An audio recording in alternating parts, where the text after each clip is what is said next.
만물을 새롭게 하시는 하나님의 은총이 이 시간 예배에 오신 여러분들과 함께 하시기를 축원합니다. 2023년 달력을 벌써 3번이나 떼어내고 4번째 달력을 맞았습니다. 달력을 넘겨보니까 벌써 4월이네요.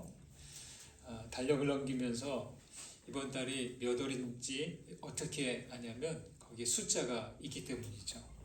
숫자 4가 있어 우리는 이번 달을 4월이라고 부르는데 영어로는 이름이 있어요. 에이프릴. 제가 유래는 잘 기억을 못하지만 여러분 혹시 우리말로 붙인 달 이름을 들어보셨습니까? 1월은 해가 새롭게 떠오른다 해서 해오름달. 2월은 새봄이 오는 것을 시샘한다고 해서 시샘달. 3월은 만물에 물이 올라 생동하는 달로 물오름달.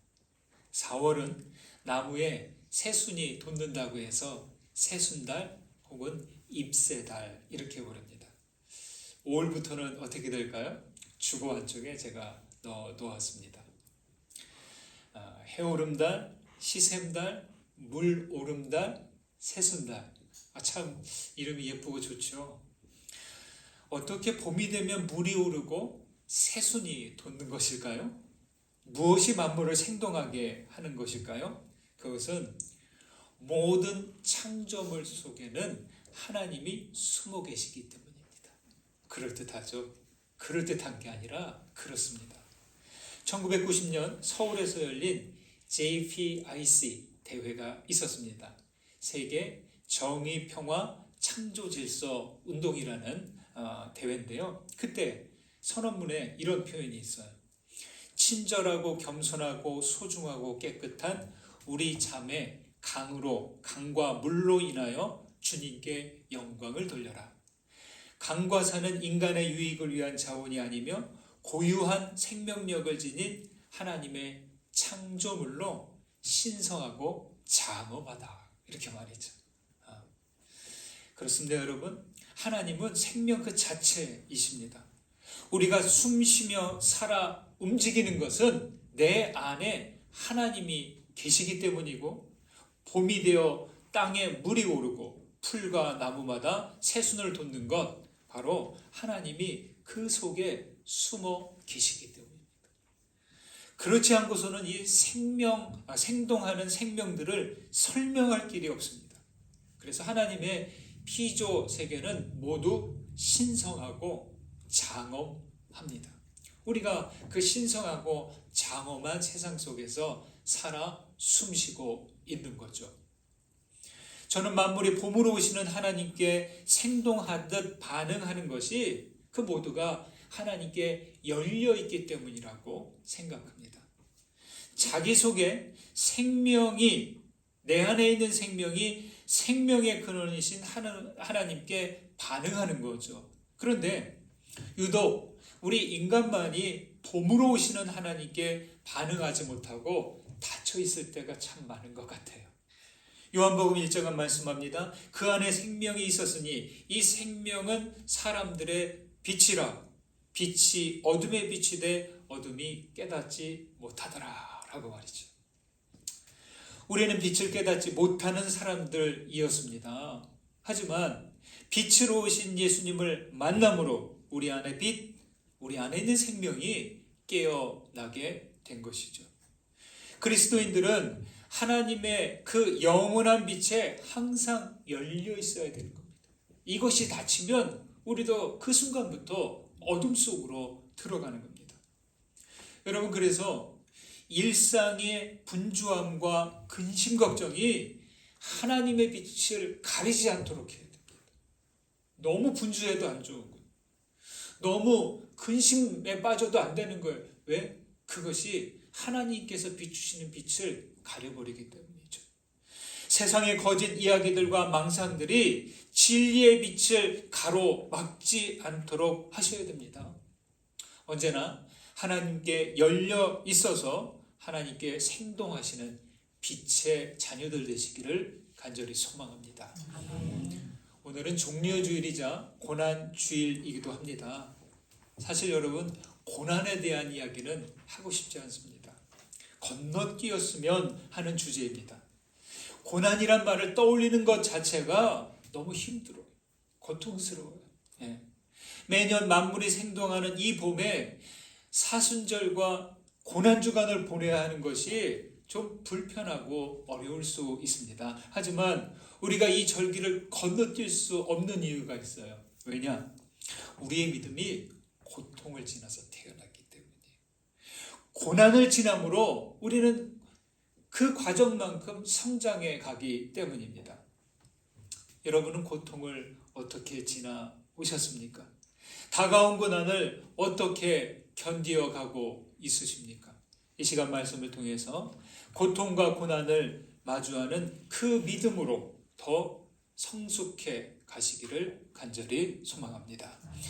이사야서에서는요, 그리스도를 가리키는 여호와의 종의 노래가 4개나 있습니다. 42장, 29장, 42장,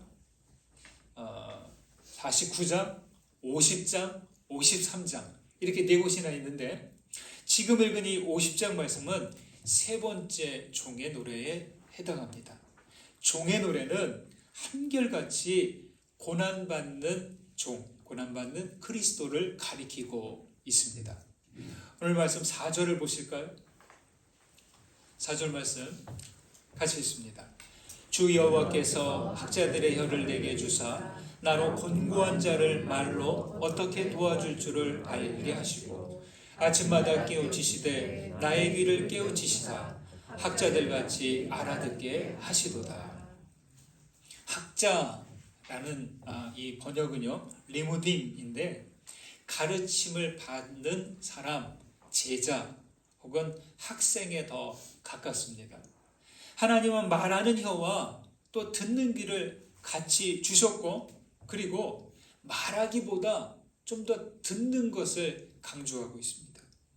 주의 종은 하나님의 말씀을 선포하고요, 지친 사람들을 격려하는 역할입니다. 그리고 하나님을 향해서는 학생처럼 아침마다 말씀을 듣고 깨닫는 일을 합니다.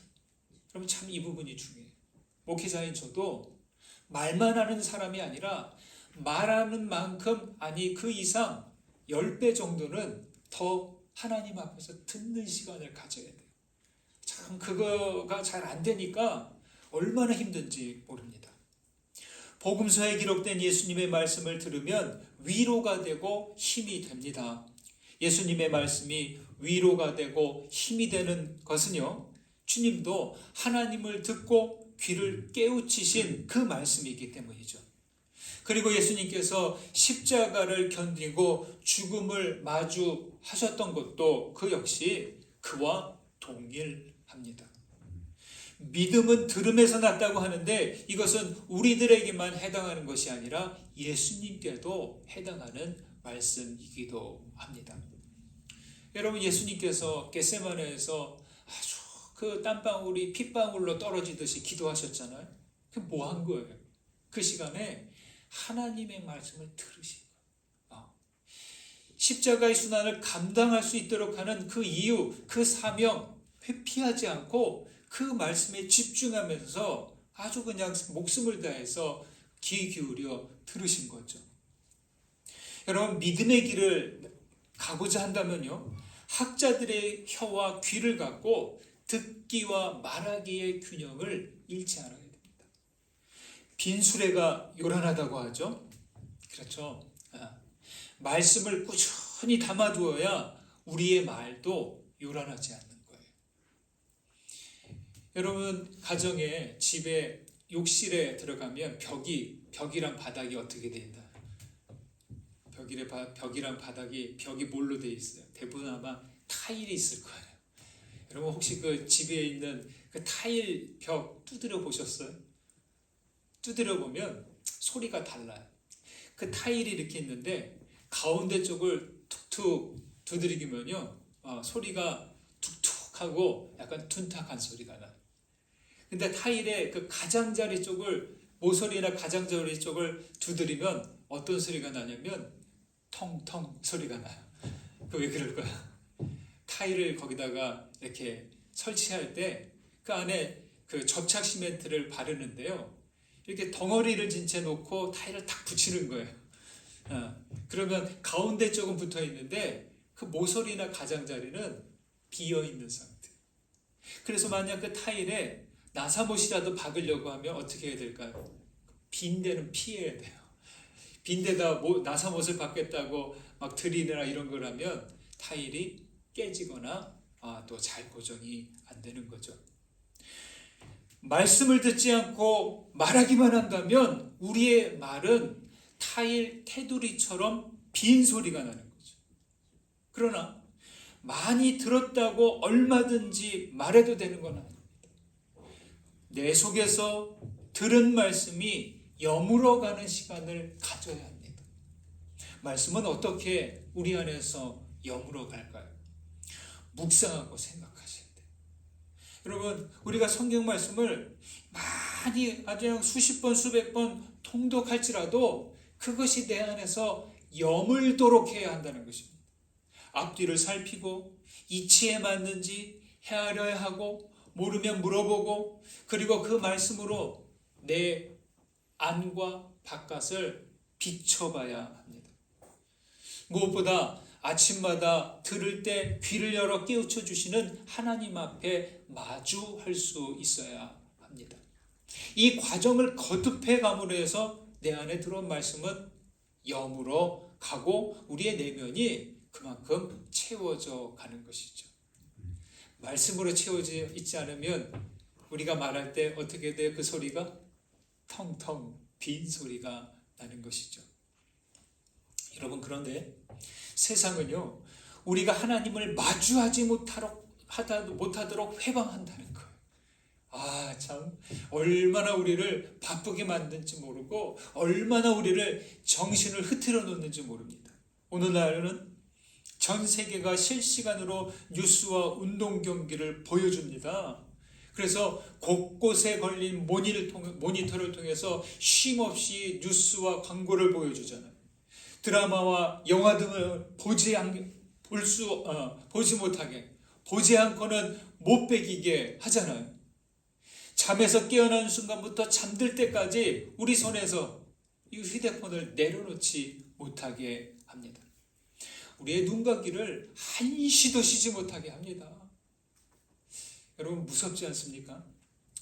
제가 무섭다고 하는 것은요, 내가 원하지도 않는 그 내용들이 그것을 힐끗 보기만 해도 그 내 머릿속에 마음속에 확 들어와서 자리한다는 거예요. 나도 모르는 순간에 그 생각들이 툭툭 떠올라서 나를 그리로 몰아간다는 거예요. 사람들은 거기에 완전히 사로잡혀 버렸습니다. 여러분, 더 큰 문제가 있어요. 뭐냐? 우리들 곁에 계신 하나님과 이웃을 응시하지 못하게, 나의 내면에서 울리는 하나님의 음성을 못 듣게 하는 겁니다. 바깥으로 향한 눈과 귀를 닫고 안에서 조용히 울리는 주님의 음성에 귀 기울이지 못하게 하는 거예요. 참 우리 시대의 그 문화가 이게 참 위험합니다.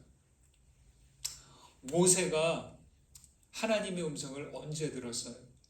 미디안 광야 끝자락에서 양을 몰고 가다가 미디안 광야 그 끝자락에서 여호와께서 부르시는 소리를 들었어요. 떨기나무가 막 타는데 사라지지 않는 거예요. 여러분, 광야는 없는 거예요. 아무것도 없어요. 인위적인 게 없어요. 시선을 끌만한 게 없는데요. 그 광야 끝자락에서 그냥 떨기나무가 활활 타오르는데 사라지지 않고 거기서 뭔가 말하는 것 같아요. 모세야, 모세야 하고 부릅니다. 그 불꽃 가운데서 음성을 들었는데 눈과 귀로 보고 들었다고 하지만 그것은 이전에는 못 보았던 새로운 것을 보았다는 것이고요.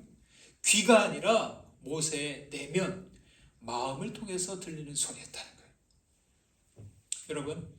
여러분은 여러분의 마음으로 그 소리를 듣고 있습니까? 마음의 소리를 들어본 적 있으십니까? 자기 내면의 소리를 듣는 방법은 아침 저녁으로 조용한 기도 시간을 갖는 거예요. 잠시 눈을 감고 10분에서 20분 정도 기도해 보십시오. 시작할 때는 이렇게 하세요. 하나님, 제가 여기 있습니다. 주님, 제가 여기 있습니다. 주님을 향하고 그렇게 주님께 나를 열어 놓는 겁니다. 그러면 내가 눈을 감는 순간, 주님을 부른 순간 주님을 오셨는데 내 머릿속에서는, 내 마음속에서는 수많은 이미지들, 감정들, 느낌들이 막 내 머릿속에서 날아다녀요. 이 분심이라고 하는데 잡념이라고 하죠. 그럴 때 나는 기도 체질이 아니하고 눈 딱 뜨고 막 움직이시면 안 돼요. 그럴 때 예수님, 주님, 하나님 이렇게 부르면서 다시 하나님을 향하는 거예요. 몇 분 후에, 아니 몇십 초 후에 또 막 잡념들이 생길 때 또 이 다른 생각들이 막 나네. 그것을 알아차리면 다시 예수님, 하나님, 할렐루야, 아버지 부르면서 다시 하나님께 자세를 고쳐하는 겁니다. 또 주님, 나에게 자비를 베푸소서. 주님, 나를 불쌍히 여기소서. 이 예수 기도를 하면서 하나님께 바라보는 것이죠. 이 과정을 반복하는 거예요. 여러분, 이게 아무것도 아닌데 참 중요합니다. 처음엔 수십 가지 잡념들이 방해합니다. 그렇게 반복하고 거듭해 갈수록 어떻게 되냐? 30초에서 1분이 되고 1분이 3분, 5분, 10분 점점 그 간격이 늘어납니다. 자, 이렇게 하면서 어떻게 되느냐? 어떤 유익이 있냐면 하나님께 집중하고 초점을 맞추게 되는. 여러분, 세상은 어떻게든지 우리의 시선을 다른 데로 돌리려고 해요. 우리의 마음속에 엉뚱한 생각, 어두운 생각, 잘못된 생각으로 비집고 들어오려고 해요. 이렇게 들어와 있는 것 정리하셔야 돼요. 어떻게? 기도를 통해서. 그렇게 집중하고 초점을 맞추다 보면 성령께서 나에게 뭔가를 깨닫게 하세요. 파도치던 감정들이 가라앉게 되고요. 불처럼 타오르던 욕망이 사그라듭니다. 흙탕물을 가만히 두면 어떻게 돼요? 뿌옇던 흙탕물이 가만히 두면 그 부유물들이 천천히 가라앉아서 맑게 되잖아요. 그렇게 되는 거예요. 여러분, 우울하고 그늘진 마음이 환해지고 또한 그 가운데서 우리가 잊고 있었던 주님의 말씀, 성경 말씀이 생각나게 되는 겁니다. 여러분, 하나님은 우리를 깨우치시고 알아듣게 하시는 분이십니다. 여러분, 마음의 귀로 하나님께 열어드리십시오. 여러분, 마음속에서 울리는 주님의 소리에 귀를 기울이시고 하나님께 더욱 집중하시는 우리 모두 되시기를 소망합니다. 6절과 7절을 보시겠습니다. 함께 했습니다. 나를 때리는 자들에게 내 등을 맡기며 나의 수염을 뽑는 자들에게 나의 뺨을 맡기며 모욕과 침뱉음을 당하여도 내 얼굴을 가리지 아니하였느니라. 주 여호와께서 나를 도우심으로 내가 부끄러워하지 아니하고 내 얼굴을 부싯돌같이 굳게 하였으므로 내가 수치를 당하지 아니할 줄 아노라.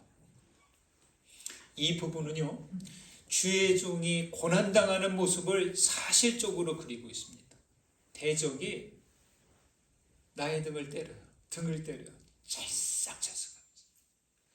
나의 뺨을 사정없이 때려요. 매몰차.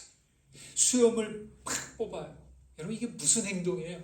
수치를 주고 모욕을 주는 행동이죠. 아주 생생한 표현입니다. 그런데도 주의 종은 그 고난에도 굴복하거나 회피하지 않습니다. 여러분, 사람들은 수치와 모욕을 당할 때 어떻게 해요? 얼굴을 가려요. 얼굴을 파묻고 드러내지 않습니다. 그런데 여기서의 종은 그 얼굴을 가리지 않는데 수치와 모욕을 견디게 하는 무언가가 있기 때문이에요. 그 무언가가 무엇일까요? 5절에서는 이렇게 말하죠. 주 여호와께서 나의 귀를 여셨으므로 거역하지도 않고 뒤로 물러서지도 않겠다라고 말이죠. 주의 종은 참 당당하고 담대합니다. 수치와 모욕 가운데서도 그냥 얼굴을 가리지 않아요. 어떻게 그럴 수 있을까요? 진실하고 정직한 사람, 내면이 하나님께 열려있는 사람은 이렇게 당당할 수 있는 것이죠. 사람들에게 몰라도 나는 하나님께 진실하다, 정직하다, 담대할 수 있죠. 여러분, 우리는 멸시하고 겁박하는 세상의 소리에 주눅들고 합니다. 당당하고 싶지 않습니까? 어떤 것에도 주눅들지 않기를 바란다면 여러분 더욱 하나님께 귀를 기울이시기 바랍니다. 하나님의 소리를 듣는 이들은 거짓과 겁박하는 소리에 움츠르지 않습니다. 수치와 모욕에 밟히지 않습니다. 밟을수록 더 질기게 퍼져나가는 풀들처럼 당당합니다. 그렇게 세상이 우리를 모욕할 때 우리는 그 모욕에 동의하지 않아요. 세상은 자기들 마음대로 우리를 판단하고 정죄하고 멸시합니다. 그러나 적어도 나 자신만큼은 나에게 다가오는 그 모욕에 아니라고 동의하지 않아야 합니다. 그들이 이렇게 말합니다. 너 같은 게 뭐라고, 니까짓 게 뭐라고, 이런 식으로 덤벼듭니다. 할 때 인정하지 않아야 됩니다. 모욕당하는 자가 그 모욕에 동의하는 순간 모욕은 더 이상 모욕이 아니라 어떻게 되느냐? 그것은 스스로 자기 존재를 부정하는. 여러분, 세상이 아무 우리를 억누르고 짓밟고 모욕해도 거기에 동의하거나 인정하지 마십시오. 하나님께서는 우리를 그렇게 여기지 않으신다는 거예요. 세상은 유령처럼 얼굴을 드러내지 못하게 합니다. 어떻게 얼굴을 안 보이게 할 수 있습니까? 얼굴을 부정당하면 그건 사람이 아니에요. 짐승처럼 되는 거죠. 여러분, 그래서 안면을 몰수한다. 와, 이건 참 안 좋은 말이에요. 예.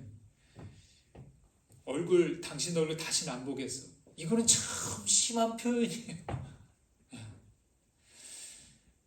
말하지 않고 얼굴을 하지 않습니다. 스쳐 지나가기는 하지만 만남은 없는 거죠. 우리는 얼굴을 맞대고 서로를 바라볼 때 비로소 사람다운 만남을 갖는 거예요. 방금 우리가 모욕당할 때 모욕에 동의하면 자기 존재를 부정하는 것이라고 했습니다. 여기 주의 종이 말합니다. 내 얼굴을 가리지 않겠다. 내 얼굴을 부싯돌같이 굳게 하셨다라고 합니다. 여러분, 이렇게 말하는 이유가 뭐예요? 주님은 부정하는 그러한 모든 일에 저항하겠다. 그들의 그러한 멸시를 반사. 네. 당신들이 아무리 나를 멸시하고 짓밟아도 나는 거기에 이끌려가지 않겠어 하는 항의죠. 불의한 자들은 수치와 모욕을 주어서 예수님의 얼굴을 드러내지 못하게 합니다. 그러나 예수님은 얼굴을 감추지 않습니다. 당당하고 담대하게 자기의 얼굴을 드러내십니다. 여러분, 얼굴을 어레꼴이라고 하잖아요. 어레꼴, 영혼과 연결되어 있습니다. 얼굴과 영혼이 부싯돌같이 굳게 하려면 어떤 과정을 거쳐야 할까요? 다른 것 없습니다. 연단을 받을수록 굳게 됩니다. 다이아몬드가 되려면 그 탄소라는 성분의 덩어리가 엄청난 압력을 받아야 된대요. 다이아몬드가 그냥 다이아몬드로 있는 게 아니래요. 그 원석이. 그 탄소 덩어리가 엄청나게 강한 그 압력을 받을 때 그렇게 되는 거래요. 바위는 처음부터 바위가 아니었어요. 흙이나 모래가 또한 엄청난 압력으로 굳어진 것이 바위라는 거죠. 여러분, 우리 얼굴이 부싯돌같이 단단하게 되려면 어떻게 될까요? 고난이란 압력을 견뎌야 되는 거예요. 공자의 제자들이 스승에게 물었습니다. 선생님, 사람을 사람답게 하는 것을 한 글자로 표현하면 뭡니까? 그 공자가 어지러울 난이라고 했어요. 어지럽다. 어려울 난. 석가모니는 인생을 한 글자로 표현했습니다. 뭐라고 했습니까? 괴로울 고. 어려움을 겪을수록 사람이 되어가고 인생은 괴로움으로 가득 찼다고 하는데 동의합니다. 그런 것 같아요. 그런데 우리 그리스도교는 말이에요. 그리스도교는 인생이 고자와 난자가 합쳐져 있대요. 뭐예요? 고난. 우리 그리스도교는 그보다 더 나아가죠. 인생이 고자와 난자가 합쳐 고난을 거쳐야 합니다. 고난의 대표인물이 구약에서는 욥이고 신약에서는 예수 그리스도입니다. 어찌 욥과 예수님뿐일까요? 모든 믿음의 사람이 이 고난의 길을 거쳐 갔다는 거예요. 참 사람으로 거듭나려고 한다면 이 고난을 통해야 한다는 것을 우리는 알아야 할 것입니다. 여러분, 살다가 실패하고 낙심할 때 주눅들지 마십시오. 육신의 질병이나 마음의 병으로 지쳐갈 때 낙심하지 마십시오. 세상이 여러분을 판단하고 멸시하고 모욕할 때 그들에게 동의하지 마십시오. 그 모든 것을 인정하고 그리스도처럼 나의 고난으로 받아들일 수 있어야 합니다. 얼굴을 가리지 마십시오. 하나님께서 우리의 얼굴을 부싯돌처럼 굳게 하여 주실 것입니다.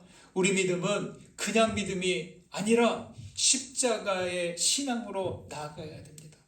사랑하는 여러분, 어떤 고난 앞에서도 당당하고 담대하게 하시는 하나님과 동행해 가시기를 간절히 소망합니다. 한 시인이 이렇게 말했어요. 내 몸을 완전히 기댈 만한 든든한 벽을 가지고 싶다. 참 마음으로 나를 안아주는 크고 안전한 가슴을 가지고 싶다. 나를 속이는 내 마음의 괴로움을 숨김없이 말할 수 있는 사랑을 가지고 싶다. 이렇게 말이죠. 어떤가요? 몸을 기댈 만한 벽, 마음을 안아주는 가슴, 괴로움을 받아주는 사랑. 여러분에겐 이런 벽과 가슴과 사랑이 있으십니까? 8절 9절에서는 그런 기댈 곳을 자신 있게 말하고 있습니다. 8절 9절 같이 했습니다. 나를 의롭다 하시는 이가 가까이 계시니 나와 다툴 자가 누구냐?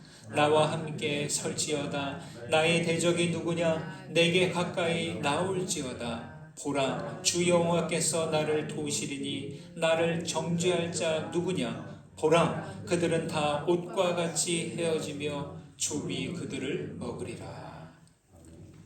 누가 주의 종을 돕고 있습니까? 가까이 계시는 그 보호자 누구입니까? 여호와 하나님이십니다. 이 말씀에서 우리는 하나님이 아주 가까이 계시는구나, 이것을 알 수 있어. 여러분, 하나님은 늘 어디에나 계세요. 어디에나 계시고 무시무종입니다. 그런데 하나님이 가까이 계시는데도 가까이 계신 것을 모르고 행동하면 그 사람을 통해서는 가까이 계시지 않은 것 같아요. 하나님이 멀리 있는 것처럼 느껴져요. 그러나 하나님이 안 보이고 안 계신 것 같아도 가까이 계시다고 믿고 나아가는 그 사람을 통해서는 하나님이 가까이 계시게 보이는 거죠. 가까이 계심을 알아야 기대고 안기고 속을 털어놓을 수 있지 않습니까? 여러분은 하나님의 현존을 얼마나 가깝게 체감하고 계십니까? 하나님은 항상 우리와 함께 하시지만 너무 바쁘고 일에 몰두하다 보니까 실제로 하나님의 현존하심을 잘 체감하지 못해요. 저 역시 그럴 때가 많습니다. 요즘 기술이 좋아서요, 움직임을 감지하는 동작 센서가 아주 잘 나와 있어요. 그래서 전등 스위치를 켜지 않아도 이 동작 센서가 있는 이 전등을 달아놓으면 사람이 가까이 다가가면 불이 탁 들어와요. 우리 교회 화장실 앞에, 교회 로비 앞에, 하여튼 입구에 스위치를 일일이 달기 번거롭잖아요. 근데 잠깐만 켜면 되는데 일일이 켰다 껐다 하기가 좀 그래요. 그래서 이 전등 스위치를 켜지 않아도 누가 다가가면 전등이 들어왔다가 지나간 다음에 아무도 없으면 다시 전등이 탁 꺼져요. 참 편리하죠. 여러분, 예언자의 역할이 바로 이런 거예요. 예언자는 우리 가까이 계시는 하나님의 현존에 주목해요. 그러다가 백성들이 하나님에게서 멀어지면 소리를 쳐요. 하나님께 멀어지지 말라. 정신 차리라고. 깨어 있으라고. 네. 그리고 하나님 곁에 가까이 있으면 예언자는 조용해집니다. 동작 감지 센서와 정반대죠. 그리스도인들은 영생을 지향합니다. 그래서 지금 여기 계시는 하나님께 주목해요. 너무 영원, 영생 바라보니까 여기에 집중하지 않고 저 멀리만 봐요. 여기는 헛디고 넘어지고 자빠지는데. 그렇죠. 대부분 하나님을 느낀다고 하지만 막연하고 모호해요. 가까이 계시는 하나님께 둔감합니다. 그래서 이사야 선지자는 보라 라고 자주 말해요. 내 하나님을 보라. 나의 종을 보아라. 여기 9절에서는 보라. 주 여호와께서 나를 도우시리니 라고 합니다. 보라. 봐야 됩니다. 여러분은 하나님께 가까이 계시는 하나님을 느끼고 계십니까? 이 말은 하나님의 현존을 감각하고 있느냐 이 말이에요. 그런데 하나님의 현존이 저절로 느껴지지 않아요. 이게 간단한 것 같은데 잘 어렵습니다. 의식적으로 봐야 한다는 거죠. 그래서 분주하게 일상을 지내다 보면 어떻게 지내는지 모르게 돼요. 그래서 의식적으로 내 곁에 계시는 주님을 감각하려고 해야 됩니다. 일부러. 하나님을 의식적으로 느끼는 가장 좋은 시간 언제일까요? 바로 예배하는 시간. 기도하는 시간입니다. 하나님의 현존이 저절로 느껴지지 않기에 더 기도하고 더 예배에 집중하는 거예요. 일부러 하나님을 집중하고 바라보고 현존하심을 느끼는 거예요. 두 손 모으고 하나님 제가 여기 있습니다. 주님을 부를 때 하나님의 현존이 의도적으로 내가 아는 거예요. 기도와 예배는 뭐냐? 의식적으로 내 삶에 하나님을 위한 자리를 마련하는 거예요. 여러분 주일날 예배하러 예배당에 탁 오는 이 과정 자체가 하나님이 여기에 계시는가를 내가 보여주는 겁니다. 그리고 기도와 예배는 하나님과 함께 일부러 의도적으로 시간을 보내는 거예요. 기도와 예배를 통해서 일부러 시간을 보내는 이 자체가 나를 통해서 저 사람은 하나님과 가까이 하고 있구나 이것이 보여지는 겁니다. 내가 누군가와 친해지려면 시간을 같이 할수록 친해지듯이 하나님의 현존 가운데 오래 머물수록 친밀해지는 것이죠. 사랑하는 여러분, 기도와 예배를 통해 의식적으로 하나님의 현존 가운데 거하십시오. 깨우치고 알아듣게 하시는 하나님을 온전히 신뢰하십시오. 당당하고 담대하게 하시는 하나님과 동행해 가십시오. 그래야 누구보다 가까이 계시는 하나님을 보여주시는 주님의 자녀들 되시기를 간절히 축원합니다. 받은 은혜 생각하면서 거듭의 기도 드리십니다. 울림이 되고 깨달아진 것 붙드시고 주님께 기도를 올려드리십시오. 기도합니다.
하나님, 우리를 깨우쳐 주시니 감사드립니다. 세상의 소란스러움에 마음을 빼앗기지 않기를 원하오니 주님의 소리에 더욱 집중하며 귀 기울이게 하옵소서. 세상은 얼마나 무도하고 무례한지 모릅니다. 세상이 주는 그 모욕에 동의하지 않겠습니다. 우리의 얼굴을 굳게 하여 주시고 당당하고 담대하게 맞서게 하옵소서. 언제나 우리 가까이 계시며 우리를 도우시는 주님을 바라봅니다. 주의 현존하심 가운데 오랫동안 머물기를 원하오니 주님, 우리를 주정하여 주옵소서. 예수님의 이름으로 기도합니다. 아멘.